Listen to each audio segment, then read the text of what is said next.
The following film is the video portion of an E6-4 lesson. E6-4 is the computerized curriculum designed for home schools, Christian schools, family worship, Sunday schools, and church Bible study groups. For more information, visit the website at www.e6-4.com.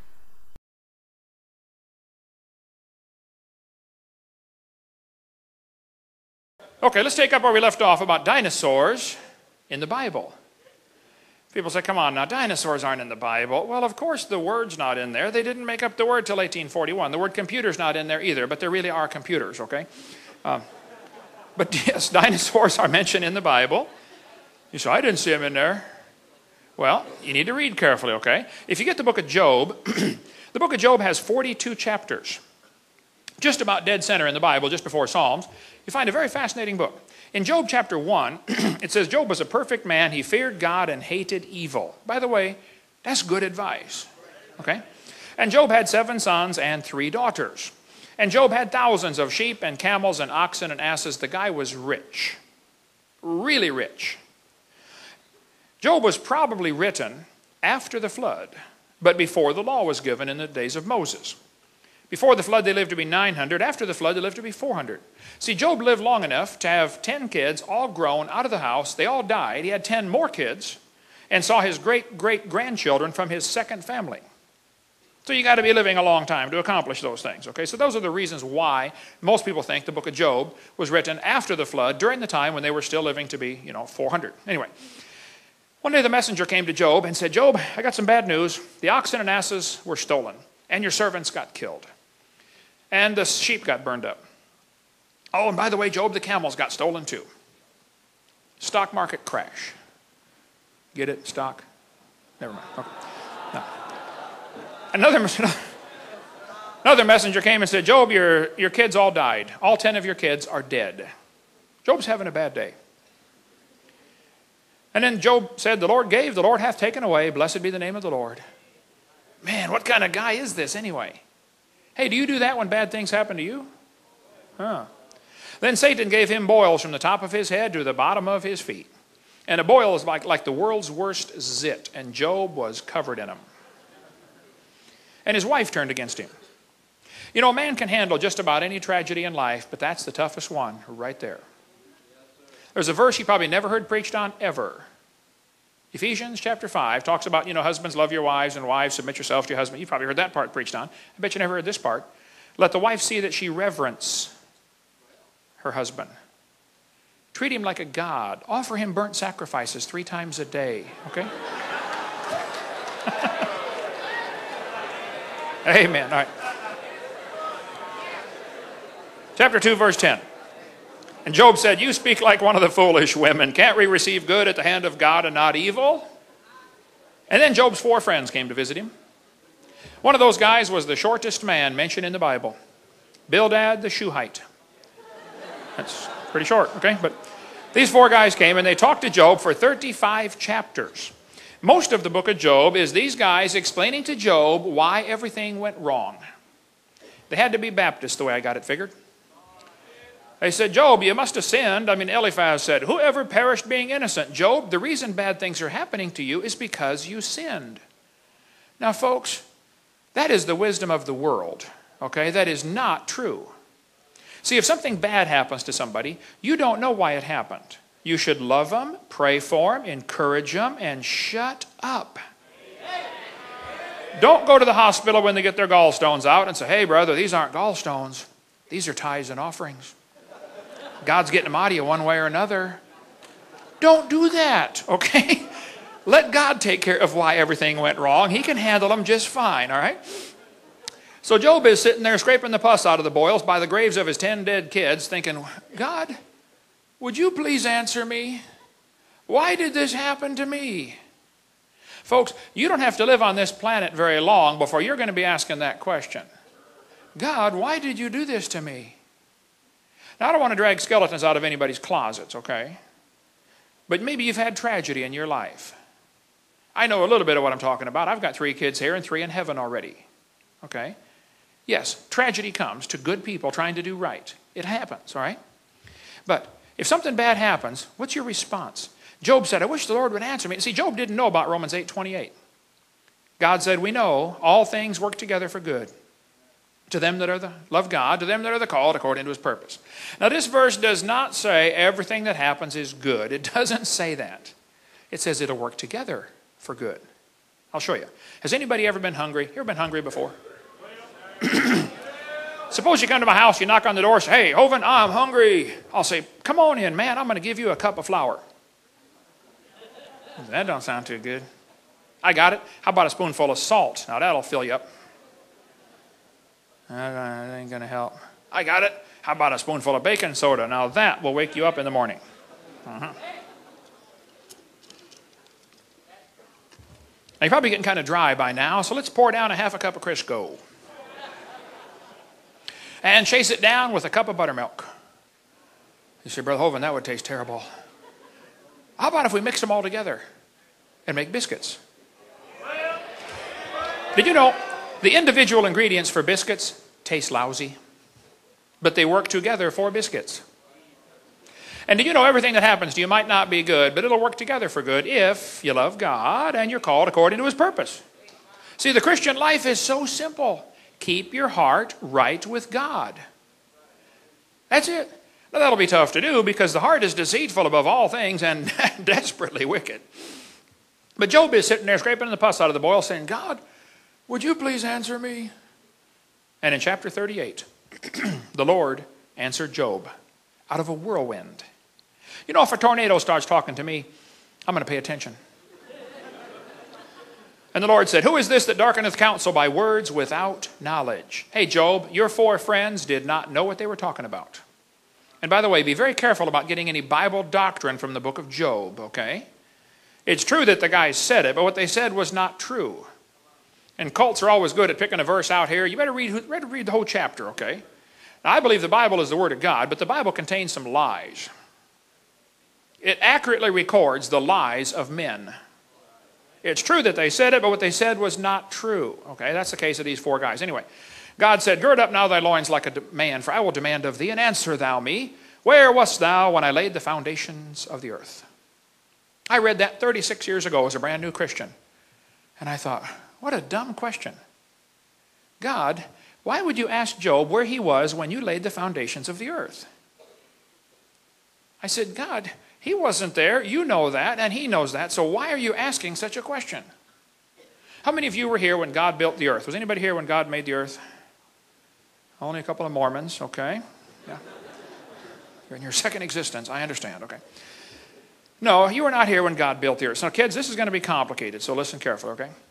Since you were not here when God made the earth, that means that God is older than you are. How many can figure this out with no help at all? Okay? Did it ever occur to you that God is also smarter than you are? Did it ever occur to you that God is stronger than you are? Did it ever occur to you that God is richer than you are? You say, Brother Hovind, everybody's richer than I are. Okay. Well, God certainly is. Hey, try this one. I've said this one 1,000 times and I've never understood it once. But I say it a lot and I think about it till my brain hurts.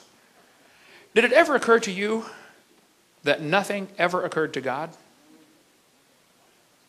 He's already thought of everything. He even knows everything you've ever thought about. The Bible says he understands the imaginations of the thoughts. That's a fascinating verse. He not only knows your thoughts, he knows the imaginations of the thoughts.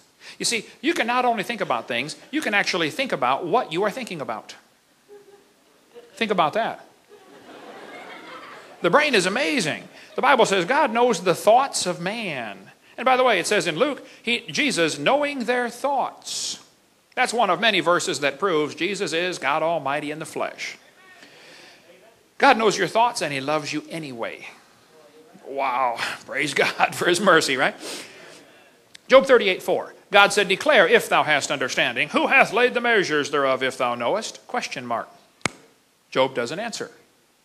Job's not answering any of God's questions. God said, hast thou entered into the springs of the sea? Did you know scientists didn't even know there were springs in the sea until 1977? Just discovered. Science is very slowly catching up with a few parts of the Bible. God said, where is the way where light dwelleth? Now that is fascinating. I taught physics. Did you know light doesn't stay in a place, it's in a way. It's always moving. But then it says, as for darkness, where is the place thereof? You know the speed of light, 186,282.4 miles per second. Do you know what the speed of dark is? 0. Darkness cannot move. Now think about it. We are the children of light. We are supposed to be on the move, you know, get something done for God, right? People say, well, it's getting dark, the world's so bad. Well, then turn on your light. Duh. The reason it's dark is because of you. Right? You're the light to turn it on, right? The Bible says the gates of hell shall not prevail against it. Hey, gates don't attack you. You attack them. Yeah, let's go, man. Do something for God. Anyway, verse 24. By what way is the light parted which scattereth the east wind upon the earth? Now, wait. Is God telling Job that the light causes the wind? He sure is. And you can ask any weatherman, that's exactly correct. The sunlight causes the wind patterns. The ground heats up, expands the air. We have wind on earth because of the light. Just like God said 4,000 years ago. God said, canst thou send lightnings? Boy, it's a good thing I can't. How many of you can think of somebody that's lucky to be alive because you cannot send the lightnings? I can think of several. Yes, I can. God said, canst thou send lightnings that they may go and say unto thee, here we are. Now wait. Is God telling Job that electricity can be used to send a message? Like radio, cell phone, microwave, TV? Electricity sends a message 2 different ways. Through the electricity through the wire and also through the electromagnetic force, the radio waves coming off of it. God told Job that 4,000 years ago. Marconi and them guys had discovered it in the last few hundred years. God asked Job 84 questions. Job never answered one. These are the kind of questions that don't need an answer. The question was designed to change the person's attitude. These are the same kind of questions you dads have to ask your kids. See, I've got 3 kids, 1 of each. I know what I'm talking about. Kids get to a certain age, and they get kind of cocky, and they think, you know, they should make the rules around the house. The kid comes in one day and says, hey, Dad, listen. I believe I should be allowed to stay out till 4 in the morning with my friends. After all, I'm 10 now. And Dad says, hold on just a minute, kid. You'd like to know why you can't stay out till 4 in the morning. Well, son, let me ask you a couple of questions. Who pays the electric bill around this house? Who's paying for the house? Who paid for them clothes you're wearing, son? Who paid for that bed you slept on last night? Who pays for the food you eat and eat and eat and eat and eat and eat? Who paid for that hot water and soap you took a shower with about a month ago? Let's just get it straight, son. The Bible is very clear. He who payeth the bills maketh the rules. 2 Opinions, chapter 4. You see, son, me, Dad, you, kid. And if you're going to sleep under my roof and eat my food, you're going to do it my way. And if you want to do it your way, well, then go get your own roof to sleep under and do it your way. See, that's the golden rule, son. He that hath the gold maketh the rules. Who do you think you are, kid? Where were you when we bought this property and cleared this land and drove off the grizzly bears and marched uphill to school 40 miles in the snow, barefoot, both ways? How many got the same speech when you were growing up? You know, okay, good. Let's get it straight, son. Me, Dad, you, kid. I think that's what God's doing to Job. God asked Job 84 questions. Job never answered one. But Job got an attitude adjustment. See, Job had the same problem that most of us have. He did not have a good appreciation for who God was. Come to chapter 40. God said, behold now behemoth. Well, what on earth is a behemoth? Well, whatever it was, Job could behold it. Because God never tells you to do something you can't do. See, God would not say, behold now behemoth, if he could not behold now behemoth. That's deep theology, I know, okay, but think it through, all right? Now, some reference Bibles say behemoth is probably the elephant or hippopotamus. Oh, that is ludicrous. I believe behemoth is the long-necked dinosaur. Now, there are 13 different long-necked dinosaurs, okay? There's the brachiosaur, the apatosaur, the cetosaur. He's got the big seat, okay? There's the blondosaur. You have to talk to her kind of slow, okay? I think behemoth is a brachiosaurus. It says he eats grass as an ox. Some people say, hey, my Bible says elephant, and elephants eat grass. Well, duh, bunny rabbits eat grass too, okay? A lot of animals eat grass, right? Look at the next verse. His strength is in his loins, his force is in the navel of his belly. The biggest part on him is his belly. And they say, well, elephants have a big belly. Yes, I know. Hippopotamus have a big belly. Brachiosaurus had a big belly. He has a big belly. So does he. That is just sick. Who would pose for that? Anyway, it says, he moveth his tail like a cedar. Now hold on a minute. His tail is like a cedar tree. Have you ever seen an elephant's tail? I mean, would that remind you of a cedar tree? Or a hippo tail? Not like a cedar tree. Now, Brachiosaurus tail, yeah, that's a little more like a cedar tree than the rest of them, okay? You know, before they put those footnotes at the bottom of the Bible, I think they should be required to read the passage at least once. And then comment on it, okay? By the way, you preachers, if you're going to preach on a passage, at least read it once before you preach on it, okay? Yeah, all right. Anyway, next verse says, his bones are as strong pieces of brass. His bones are like bars of iron. He has big, heavy-duty bones. And they did. This is a real dinosaur toe bone I've got in my museum in Pensacola. One of the knuckle bones from a brachiosaurus. Now, this will be kind of complicated, so listen carefully. The reason he had such big toe bones is because he had big toes.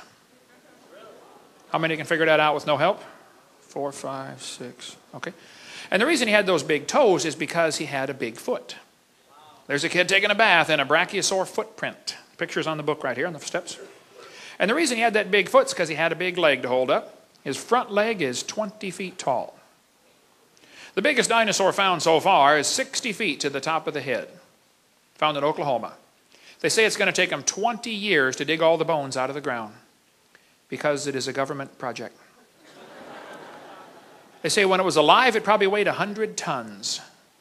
Now, 100 tons is equal to 14 school buses put together. That means if he was to come by and step on you, you would be deeply impressed by him. You would be road pizza. By the way, speaking of government projects, I got to share with you my new invention that's going to make me the richest man on planet Earth. I'm going to save so much money for the highway department, construction crews, utility companies, and the military.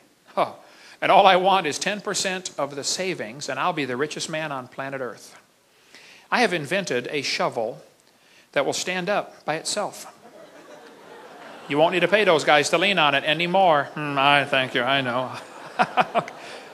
Next verse says, he's the chief of the ways of God. He's the chief. That's the Hebrew word, reshith, which means he's the chief, he's the principal, he's the biggest animal God ever made. Well, that would not be the elephant or hippopotamus. It'd be the brachiosaurus. And that kind of fits the pattern for the way the devil works, you know. Whenever God makes things, the devil tries to destroy them. God makes beautiful things, and Satan always tries to destroy them. Hey, question. How big is your God? I mean, do you ever think about that? When you stop and pray, and you say, Heavenly Father, do you have any idea who you're talking to? I mean, have you ever stopped and just thought about that? Who are you about to talk to? I mean, you sit down for lunch, you know, and you're going to pray. Okay, bless the bunch as they crunch the lunch, amen. We expect God to come like a puppy dog when we call, don't we? Okay, God, I got time for you now. Pay attention. Now, here's my prayers. Give me this, give me this, give me this, give me this, and give me this, and give it quick. That's about what it boils down to, isn't it? I mean, have you ever stopped and really thought who you're talking to? How big is your God? Hey, is your God big enough to tell you what to do and you just simply do it without question? For instance, does God tell you what kind of clothes to wear? Now, 1 Timothy says the women should dress modestly. See, my daddy always said, if you're not in business, don't advertise. Yeah, okay. Does God tell you how to cut your hair? 1 Corinthians says it's a shame for man to have long hair. Oh, when I got saved, I was a lifeguard. Nice suntan, long blonde hair. I read that and said, oh, wow, I better go cut it. It's just a no question. It's a no-brainer. God, you're not happy? Yes, sir. It's absolutely no-brainer. How big is your God? I mean, who is God of your life anyway? If he's really God, then you read the book, you do what he says, end of story. Hey, does God tell you what kind of speech to have? Ephesians 4 says, let no corrupt communication proceed out of your mouth. Is God happy with everything coming out of your mouth? Out of the abundance of the heart, the mouth speaketh. That's a good verse to quote to somebody when you hear him cuss, by the way. Does God control what you watch on TV? Psalm 101 says, I will set no wicked thing before mine eyes. Hey, do you put wicked things in front of your eyes? Suppose you made a rule around, just suppose you made a rule around your house. If you hear a cuss word on TV, you're going to shut it off for 2 hours. If you see somebody immodestly dressed, you're going to shut it off for 2 hours. If you see somebody drinking alcohol, you're going to shut it off for 2 hours. What if you just made those 3 simple rules at your house? How much TV would you watch? None. So you might as well sell it and give that $30 a month for the cable bill to a missionary, and we could win the whole world to Christ, couldn't we? Yeah. Does God tell you what kind of music to listen to? Ephesians 5, speak to yourselves in psalms and hymns and spiritual songs, singing melody, making in your heart to the Lord. Is God happy with your music? See, God loves music. God invented music. But Satan has invented some ungodly music you shouldn't listen to. Somebody asked me one time, and they said, Hovind, do you know what you get if you play country music backwards? I said, no.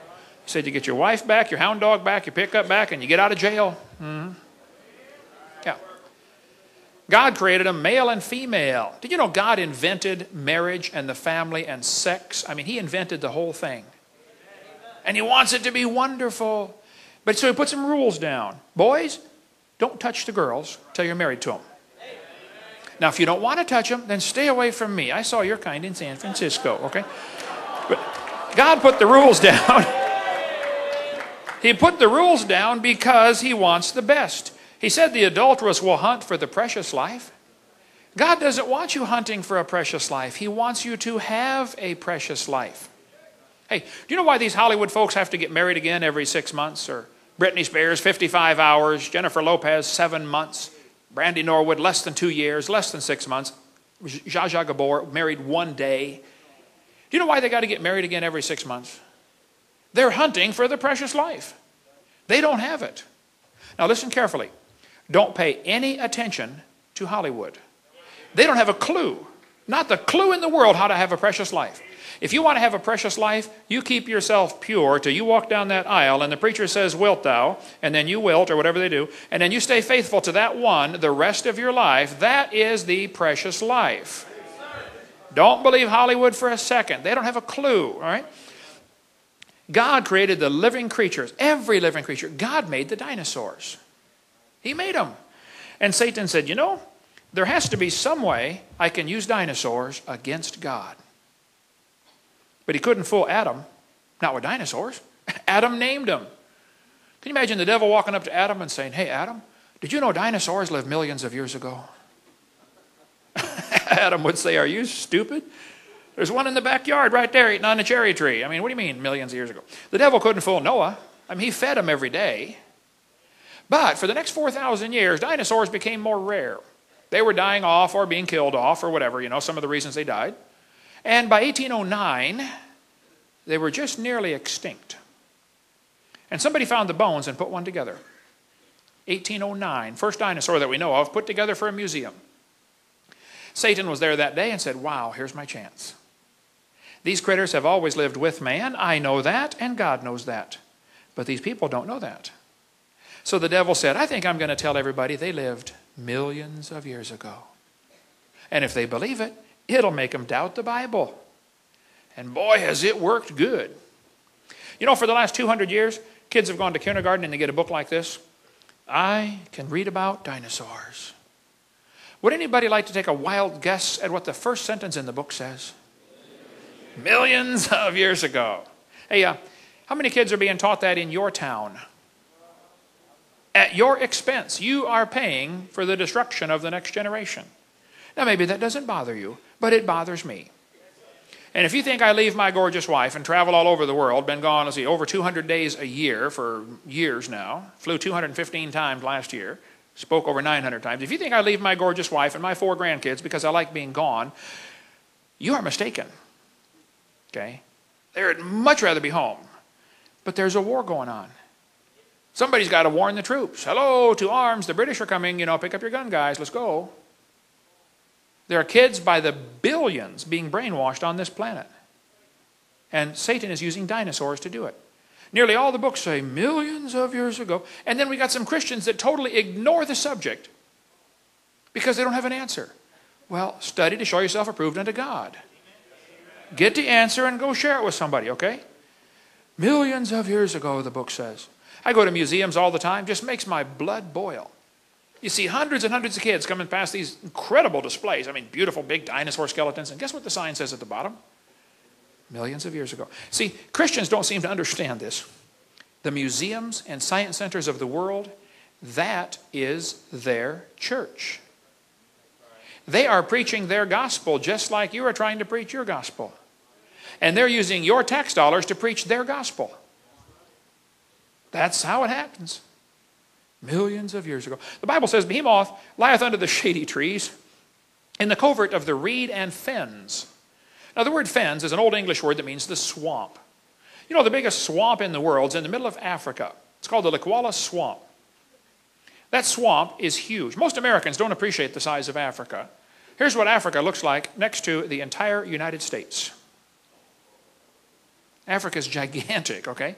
That swamp is bigger, is the same size as the state of Florida, 55,000 square miles.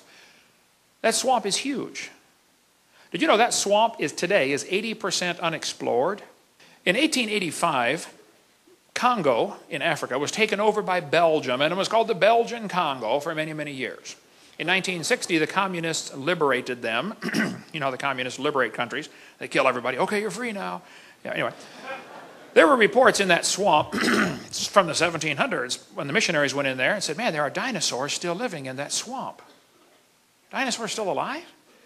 1910, New York Herald ran an article about dinosaurs still living in Africa's swamps. Here's a Saturday Evening Post, 1948. There could be dinosaurs still alive in Africa. A big game hunter named Mr. Gobbler returned from a trip to Angola. He announced to the Cape Town newspaper, the Cape Argus, that there was an animal of large dimensions, the description of which could only fit a dinosaur. The natives call it Chippewa. In Central African Republic, they call it Nguri. Roy Mackal went there in 1980 on an expedition. He spent $250,000, went back again the next year, went to that swamp. He said it's the most miserable swamp on planet Earth. The mosquitoes landed on them at the rate of about 1,000 an hour constantly. I mean, like swarms of dust around you. Bloodthirsty mosquitoes. 95 degrees, 95% humidity all the time. As they traveled around the swamp, the natives talked about this animal called Mahamba. He said, what's that? And they showed him a crocodile. Oh yeah, that's the Mahamba right there, Mahamba. He said, how big does it get? They pasted off on the sandbar, 50 feet long. Now, if you're a pygmy, 4'4", a 50-foot crocodile looks really big to you, okay? And everybody says, no, crocodiles, they never get past about 17 feet. Oh, I don't think that's correct. Earlier in the summer of 2005, they killed a 24-foot crocodile in that swamp. Of course, the natives will say, oh, you should see the big ones. The natives also talk about an animal they call Mokele Mbembe. Mokele Mbembe? What on earth is that? Well, if you show them the picture of an apatosaurus, they'll say, yep, that's it, Mokele Mbembe. The natives claim these animals live underwater. They're very rare. Of course, they're in the swamp in Africa, and nobody goes out at night anyway, and there's no lights over there at night. But the animals are seen mostly early morning or late in the evening when they come out, and their favorite plant is the Malombo plant. There's Dr. Mackal holding a Malombo plant. Dr. Mackal was a University of Chicago microbiology professor, and he went over there and studied this carefully and came back and wrote a book called A Living Dinosaur. Now, he believes in evolution, but his book is great about the evidence for dinosaurs still living in African swamp. They found footprints of the creatures. A missionary friend of mine was there for 43 years as a missionary, Eugene Thomas. He's in Ohio now. Here's his phone number. Call him up. He was there for 43 years. He said, I had 2 pygmies in my church. It killed one and ate it. Dinosaurs. There have been reports of these creatures in that swamp for a long time. One Belgian Congo biologist went up there, upriver 500 miles from his house, and he said he saw one, but his camera malfunctioned because the high humidity apparently ruined all the mechanisms inside. I don't know. But there have been many reports of dinosaurs in that swamp, and you can study this for yourself. One group went there, and they said the creature was dark brown in color. The skin appeared slick and smooth, had a long neck and a small head. They heard it, they saw it. It was making a roaring noise, and the government officials even saw it. There's an article here in the Boston Herald newspaper about a group going over to look for the dinosaurs still alive in the Congo swamp. All you got to do is type in cryptozoology. Crypto means hidden, zoology means study of animals. Cryptozoology, you'll find all kinds of stuff about dinosaurs still living. The natives claim these animals live in caves along the side of the river. William Gibbons has been there 4 times now to the Congo swamp. He and I wrote this book together for kids, Claws, Jaws, and Dinosaurs. William Gibbons wrote me a letter. He said, according to our guide, Pierre Sima, we were the first white men to actually penetrate the forest and swamps bordering the Buamba River. Our informants, almost all of them Baka pygmies, with the exception of an elderly Cameroonian Muslim, are perfectly familiar with all the known and unknown animals of the swamps. While they do not regard Lakila Mbembe, it's a different language, okay, as being an unusual animal, they do fear the creature because of its ferocity in attacking hippos, elephants, and crocodiles. The animal appears to be completely intolerant of any other large creature that shares the river and controls large stretches of the river, particularly where the food supply is present. The 2 suspected dinosaurians, Mokele Mbembe and Ngubu, are observed and encountered on a regular basis. I question an older Baka couple that work on Pierre's plantation. Like most pygmies, they are very familiar with the flora and fauna of the region. I presented them with our book of known African animals and dinosaur illustrations. About 98% of the dinosaur illustrations were rejected, except for 2, which they picked out without hesitation, that they had observed, a sauropod dinosaur and a triceratops. Now, why would people in the middle of the swamp in Africa say, oh yeah, we've seen that one? Missionary Cal Bombay was there for years in Kenya. He said he and his wife saw one of these creatures, but the plates on the back were bigger, more like a stegosaurus. Down in South America, they've got the Amazon jungle, which is huge. In 1907, the British Army sent Colonel Fawcett to mark the boundary between Brazil and Peru. He was an officer in the Royal Engineers and was known as a meticulous recorder of facts. In the Beni swamps, he said he saw what he believed to be a diplodocus. The natives and the tribes around there say, oh yeah, that animal still lives out here in the swamp. Colonel Fawcett's son made sketches of the footprints. In 1883, Scientific American ran this article before they got committed to evolution. An article like this would never make it in Scientific American today, because now they're dedicated to preserving the theory. But they said the Brazilian minister at La Paz, Bolivia, had remitted to the Minister of Foreign Affairs in Rio photographs of drawings of an extraordinary saurian killed on the Beni after receiving 36 balls. By order of the president, the dried body, which had been preserved and was sent to La Paz. It was 12 meters long, 39 feet from snout to point. It had scale armor. The neck is long, the belly large and almost dragging the ground. Professor Gilvetti examined the beast, said it's a member of a lost species. The Indians in that region make small earthen vessels in the same shape, probably copied from nature. Dinosaurs? Vaughn Goff called me 3 days ago, as I was driving up here to Indiana. He said, yeah, the natives in his area talk about a lizard that's 30 feet long, 5 feet tall, makes a thundering noise to startle its prey. The native Waiwai Indians call it Uru Feri, and they are terrified of this creature. Here's his email, vaughn@goffministries.org. Email him. They're talking about dinosaurs still in the swamp down there. Here's a giant snake that was killed several years ago, 35-foot snake. It had eaten a man who fell asleep on the job. Stay awake on the job, fellas, okay? This snake was reported in Indonesia being 49 feet long. I don't know if it's true or not, but I mean, people might have exaggerated, but that's the reports of a giant snake down there. Colonel Fawcett said he killed a 62-foot anaconda snake. And the natives were terrified. They said, Colonel, if there's one, there's going to be another one.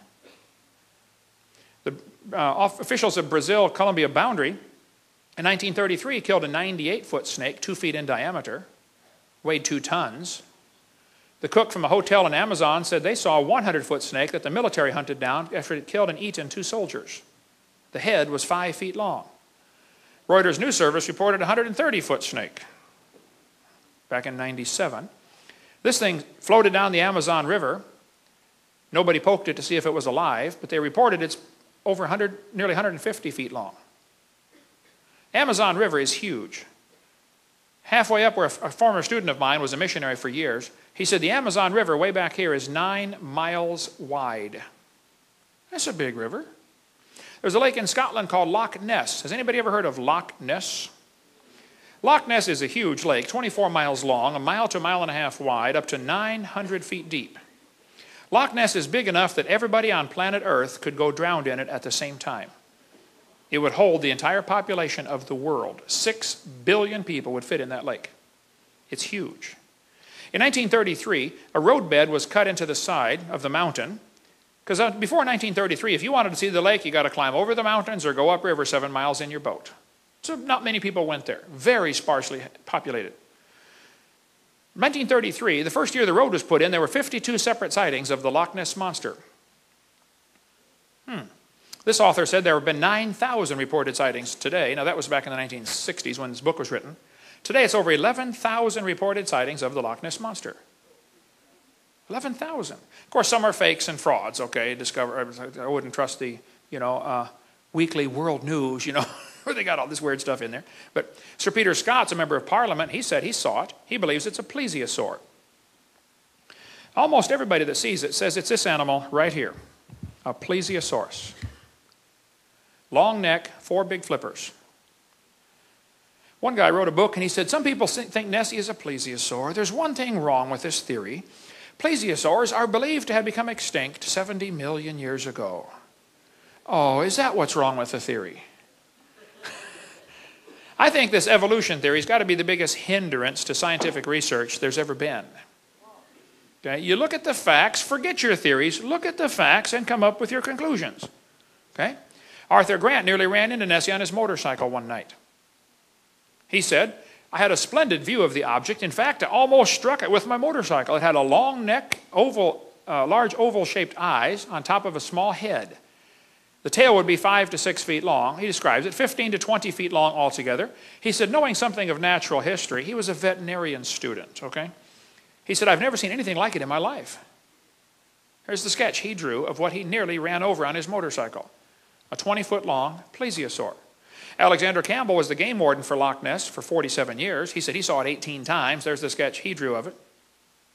Many people have tried to catch the Loch Ness Monster. They've used everything you can imagine for bait, and some things you could not imagine. So far, nobody's caught it. I mean, the lake is huge. But there have been many, many sketches drawn. One family said they saw it with a sheep in its mouth. One guy got a picture of the hump sticking out of the water. The neck is over on the far right. Then Reader's Digest, of course, they crop everything down. They cut the neck off when they publish their picture, the crop picture. But McLeod said he watched it for 9 minutes through binoculars and made 4 sketches of it, of what he saw. McLeod said, I think the monster looks like this. All you got to do is, watch TV programs once in a while where they talk about the Loch Ness Monster. There are thousands of people who will go on record and say, I have seen it. World Book Encyclopedia paid to have a submarine taken over there from South Carolina, the mini sub. The guy went down in the water and said, that water is so black, I can't even see the front of my own boat. Loch Ness is like a giant mud puddle. You go down in there just a few feet, visibility is 0. You can't see a thing. Japanese put 24 boats, went all the way down the lake and reported they scanned the bottom with sonar, and said, man, this is a deep lake, and it's wrinkled up like a raisin. And there are caves going off to the side. Probably with air chambers, the creature can come up under and go under inside the mountain and breathe and live in there. One guy got a picture of diamond-shaped flipper underwater. Again, they thought it was a plesiosaur. Reader's Digest published this picture, and back in '78, pictures right there on the floor, about Nessie with its mouth open. We can go all day about Loch Ness Monster, but they said this photograph was a fake, and it probably was, but I don't know. It's interesting, they waited till the last guy involved died to announce it's a fake. Now how do you check out the truth? But anyway, there are other lakes besides Loch Ness. There's Loch Lochy, Loch Morar. There are many other lakes reporting creatures. There's one called the Morgwar, the Cornish sea serpent by England. The English Channel has many reported sightings of a creature like this. In 1749, in England, a creature was caught, resembling in some degree an alligator, but having 2 large fins. The body was covered with impenetrable scales. It had 5 rows of teeth. 1934, this thing washed up on the beach in Normandy, France. There's a guy standing there looking at it for scale. A couple of scientists reported this creature swam past their boat in Brazil in 1905. They reported the whole thing in a scientific journal. The creature had a long neck, 6 feet long, 2 feet high. The dorsal fin, was 6 feet long, 2 feet high, a small head on a neck about 7 or 8 feet long. 2 experienced British naturalists reported the thing. And again, we can go all day on reported sightings. This thing, in 1977, a Japanese fishing boat pulled this up in their net. It was 32 feet long, 4,000 pounds. They said, "What on earth is that?" Captain said, "I don't know, but it stinks." When they set it down on the deck, it broke in half and pus oozed out everywhere. So they made a bunch of sketches, took a bunch of pictures, and shoved it overboard. Special stamp was made for Japanese mail in 1977. Now, some people argue that it might have been a basking shark, and I agree, it might have been a basking shark. But the fishermen on board said, "We know what basking sharks are. We don't think it is," okay? Basking sharks, they tend to rot away, leaving the head part behind, but there's a basking shark right there. Okay? It could have been a basking, it doesn't matter to me. They said the protein is 96% similar. Yes, I know, but nobody's ever seen plesiosaur protein, okay, to know what it's supposed to look like. Humans and apes are similar, but have many differences also. Anyway, there's a lot of arguments about that. It doesn't matter to me, but some people get all bent out of shape because they even mention, the Japanese catch of 1977. Russians report a creature in the lake up there. They call it Mystery of the Lake here. What looked like a dinosaur washed up on the beach in Russia in 1994. It was 39 feet long.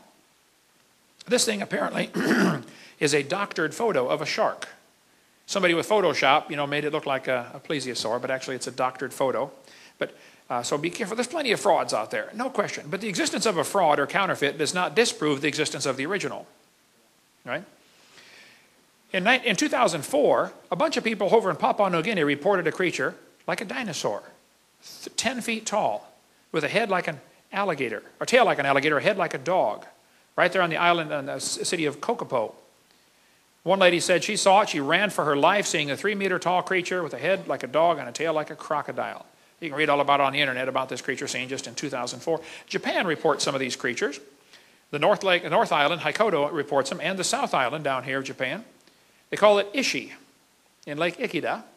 In China, there's reported one called USO, Unidentified Swimming Object. Norway has several reported sightings, as do Swedish lakes, a couple of Swedish lakes up there. They call it, anybody speak Swedish, know how to say that? Stores, Jordan. Close enough, yeah, okay. You don't speak Swedish, do you? You're lying, okay. In Norway, they've got a creature. They say it's very similar to the Loch Ness monster. Hundreds of folks claim they've seen it. It's in the news occasionally, kind of like Loch Ness, okay? Canada has reported sightings of these creatures, Canadian lake monsters. Nessie's Canadian cousin. There's a lake in the town of Kelowna called the Lake Okanagan. It's a huge lake. It's 80 miles long. I've been up there twice to speak in the town of Kelowna. The natives call this creature the Ogopogo. We sell a book on our table back there if you want to get that. The Ogopogo. Very similar to Loch Ness Monster. Thousands of folks claim they've seen that one. This article says they were the latest among thousands to see something strange in this narrow 80-mile-long lake. One guy swam the length of the lake and said the thing came up under him, scared him half to death. I got news articles like crazy about this. She said, "I saw Ogopogo twice," this woman says. I interviewed John Caruso. He and his family were sleeping in their boat on the lake. They're camping out on the lake in their big boat. And something bumped the bottom of their boat and woke them all up in the middle of the early in the morning. They went out and saw 2 Ogopogos swimming across the lake. He went back, grabbed his camera. By the time he got it, it was pretty far away. But he gave me a copy of the video footage of what he saw at about quite too far away to make out the details. But he said, "Look, Brother Hovind, I saw the Ogopogo." Many, many folks will go on record and saying, "I have seen it." There's one in Cadborough Bay, British Columbia. There's a book about that if you want to read more. A baby caddy was found inside the stomach of a sperm whale. They say it has a short pointed front flippers and a long-necked beast with a horse-like head. One guy caught a baby one with his dip net, drew a sketch of it before he released it. He didn't know what it was, so he let it go. I interviewed this guy for an hour. These 4 guys were fishing in Canada when a creature chased their boat off Cape Sable Island, Nova Scotia, when I was preaching up there. It happened in 1992 when I met him. He said he was 67 when this happened. He'd been fishing out there since he was 5. He said this 40 to 50 foot long creature chased their boat for 1 to 2 miles. He said the neck was 2 feet thick and 8 to 9 feet long. It had 9-inch diameter eyes. He said they were 6 miles south of Cape Sable Island. He said, I don't want to see it again. That's what he told me. This thing washed up on the beach in Newfoundland. Sometimes big blobs wash up. Sometimes it is whale skin, actually. The whale dies, gets eaten, and the layer of blubber, washes up. Sometimes it's a basking shark. Parker Cove, this thing washed up in Parker Cove, Canada. I talked to many folks who said they saw it. A lot of people went and analyzed it. I don't think it's ever positively determined what it is. It might have been a basking shark, but nobody knows positively. But it's gone. People cut pieces off it. The vertebrae do tend to look like shark vertebrae instead of any other kind. It's just interesting that stuff like this washes up on the beach. But we sell a book called Monster about North American lake monsters. Lake monsters and sea serpents. A good book by Lauren Coleman, who is a cryptozoologist, but also an evolutionist, okay? I interviewed Jacques Boisvet for 3 hours. He collects sightings of the Lake Memphremagog creature between Vermont and Quebec, Canada. Hundreds of folks claim they've seen something in this lake up there in Lake Memphremagog. Creature's been seen in the Potomac River. There's a book about the great New England sea serpent. There's an island off Connecticut and Rhode Island called Block Island, where many folks claim they've seen creatures swimming around out there. They call it the Loch Ness monster. One washed up in 1996, another was something else washed up in 2004, never was identified that I know of. And I interview people all the time. Lake Erie's apparently got one. Erie's Bessie matches Nessie. They say it's 35 feet long, has a snake-like head. It's in the newspaper once in a while about Lake Erie's monster. Okay, you can read all that for yourself. But a dead baby creature was found on the beach of Lake Erie. A guy took it home, stuffed it, and mounted it. He's a taxidermist. He said, you tell me what it is. I don't know. Dr. Ball bought it. It's in his museum in Texas. It's never been identified. They're not sure what. It may be a fake. Nobody knows, but very interesting little critter. I interviewed the sheriff who saw that one of the first guys to see the Scituate Harbor monster, 50 feet long when it washed up on the beach. Everybody started cutting pieces off. By the time they got the photo taken, it was pretty butchered up. Some people argued it's a basking shark. Others said it's a real sea serpent. The health department said, we don't care. It stinks. We're getting it out of here. And so they blew it up with dynamite. California, 1925. This critter washed up on the beach. That's the head. Here's the neck going down to the right. Just the neck was 20 feet long. Well, everybody that examined it said it was a plesiosaurus. 20-foot neck. One atheist wrote me a letter and said, Hovind, you're so stupid. He said, don't you know that was a whale? I said, now just exactly where is the neck on a whale? Ought to be between the head and the flippers. He said, it's a rare form of Bard's beaked whale. Oh, it's pretty rare, all right, with a 20-foot neck. Duh. The people who saw it said it's a plesiosaurus. Why is that so hard to believe? You know why people resist explanations like that? It goes against their theory. They like the evolution theory because it gives them freedom from God. That's why they like that theory. And we could spend all day on cryptozoology stuff. I have studied this for years and love. I've interviewed now 100 people that claim they've seen a living dinosaur.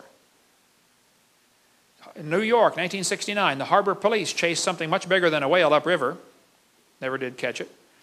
Could have been a zeuglodon or a basilosaurus, I don't know. But the White River monster in Newport, Arkansas has been reported many times. Up until 1973, it apparently disappeared. Not the White River monster now. She's a senator of New York, okay? The white water monster, okay? Arkansas Senate passed a resolution, said it's unlawful to molest, kill, or trample the White River monster. Off the coast of Jupiter, Florida, something's been seen similar to a dinosaur swimming in the ocean out there. You can read the articles for yourself. A lot of this stuff's on my website, Dr. Dino. You can read all about this. There's a lake between New York and Vermont called Lake Champlain, where many people claim they've seen the Lake Champlain monster. I interviewed Sandy that took this picture. I said, Sandy, do you think you saw a dinosaur? She said, no, I know I saw a dinosaur. She and her husband and 2 kids watched it for 10 minutes. 58 people on the Ethan Allen, which capsized earlier a couple months ago, some people think they all ran to one side to see something and flipped the boat over. I don't know, maybe it's just too many Twinkies, but the captain on board back in 1898 said, if you think what I saw was a fish, it weighed 3,000 to 5,000 pounds. The Bible talks about the dragons of the waters. He shall slay the dragon that is in the sea. In Pensacola, where I live, 4 or 5 teenagers went scuba diving back in 1962. One survived the trip. Here's what he said. They were going out to the sunken ship in the Pensacola Harbor called the Massachusetts. And here's what he said. I've got tons of stuff on this. He said, we were in an Air Force rescue raft bound for a sunken ship a few miles off the coast. Midway out, we were caught in a storm and dragged out to sea. When the storm cleared, we were in a dense fog. We began to hear strange noises like the splashing of a porpoise and a sickening odor like dead fish.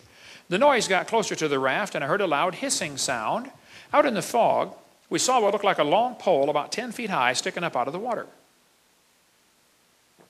On top was a bulb-like structure. It bent in the middle and went under. It appeared several more times, getting closer to the raft. The silence was broken once again by something out of the fog. I can only describe it as a high-pitched whine. We panicked. All 5 of us put on our fins and went into the water. Keep together and try for the ship, I yelled. After we got in the water, we got split up in the fog, and from behind I could hear the screams of my comrades, one by one. I got a closer look at the thing just before my last friend went under. The neck was about 12 feet long, brownish green and smooth looking. The head was like a sea turtle, except more elongated. The eyes were green with oval pupils. I don't know how long it was before I heard a scream.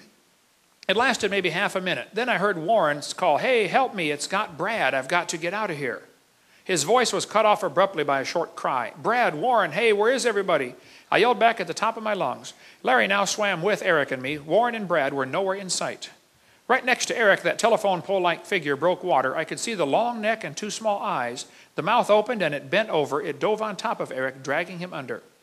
I screamed and began to swim past the ship. My insides were shaking uncontrollably. He drew a sketch of the thing that killed his friends.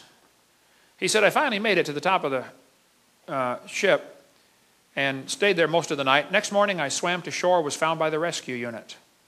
That's the sketch Brian McCleary drew of what he saw that killed his 4 friends. I was speaking in Fort Walton Beach, Florida one time, and Valerie Bill came to me and said, Mr. Hovind, my stepson, Larry Bill, was one of the kids who was eaten. That story you are telling is correct. But the Pensacola News Journal said, after they interviewed him, they said, this is a beach town. You know, people come here to go swimming. We're not going to report that your friends got eaten by a dinosaur. We're going to report that they drowned. So that's what the newspaper said, 4 teenagers drowned. Panama City, there's something seen there similar.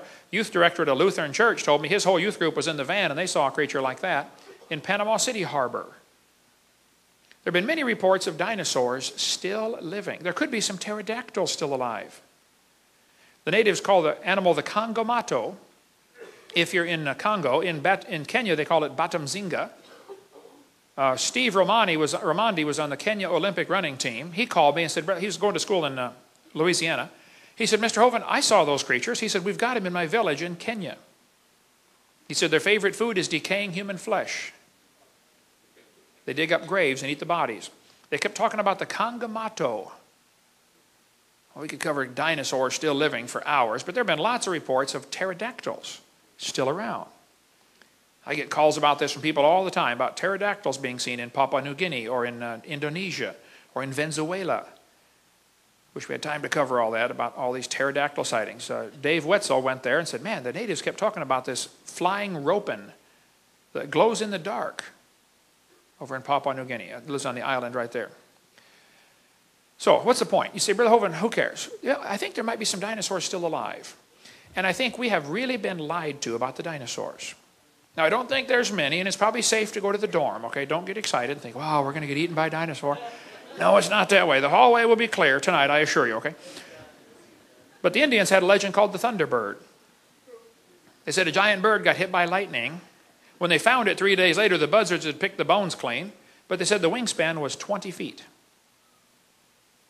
and had a bony bump on the back of its head. The Indian prayer sticks, to this day, have the head of a pterodactyl on them. Now, Henry Ford put an eagle on the taillight of his Thunderbird. It should have been a pterodactyl. You blew it, Henry. French explorers Jacques Marquette and Joliet stopped near what now is the town of St. Louis and reported they saw a big ugly bird painted on the cliff on the other side in Alton, Illinois. The Indians said, oh, that's a Piasaw bird. A great chief killed him years ago. They painted the picture up there for years. They finally put a big metal plaque. There's me down below it for scale. They took it down for fear the plaque would fall. I guess they just recently put it back up. I don't know. But if you go to Alton, Illinois, you'll see Piasaw, you know, Piasaw Dairy Queen. It's pretty famous over there. Whatever the Piasaw bird was. Okay. And we talk a lot about that. People say, Brother Holman, why do you speak about dinosaurs? Well, for one thing, Satan's using them to teach his gospel. It's time Christians, put up a defense. Christians are confused where they fit in. They are a great evangelistic tool. Kids will gather around you like crazy when you get dinosaurs. He's the chief of the ways of God. Well, then God ought to get the glory. Now, the Bible also talks about Leviathan, but that's a whole other story. We'll cover Leviathan some other time. So basically, God made everything in 6 days. Dinosaurs lived with man. People have killed most of them. There could be a few still alive. And Christians need to quit worrying about dinosaurs and start using them for God's glory. We'll cover more on that in the next session.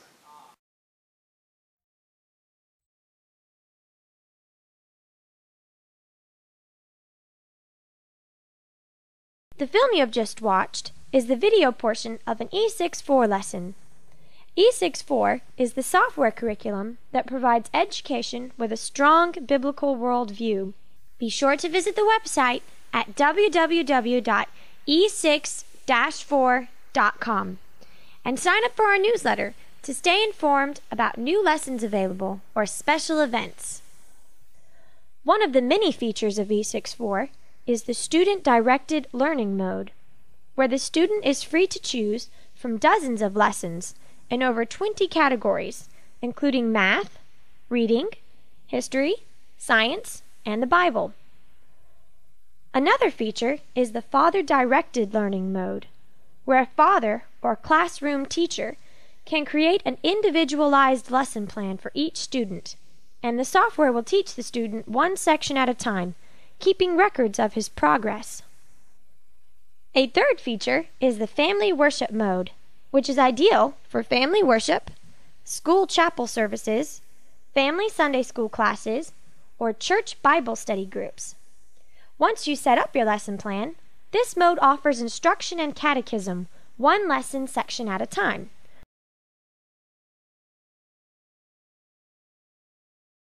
Reminds you to do prayer, thanksgiving and praise, Bible memorization, and includes a complete music section with songs and hymns for worship.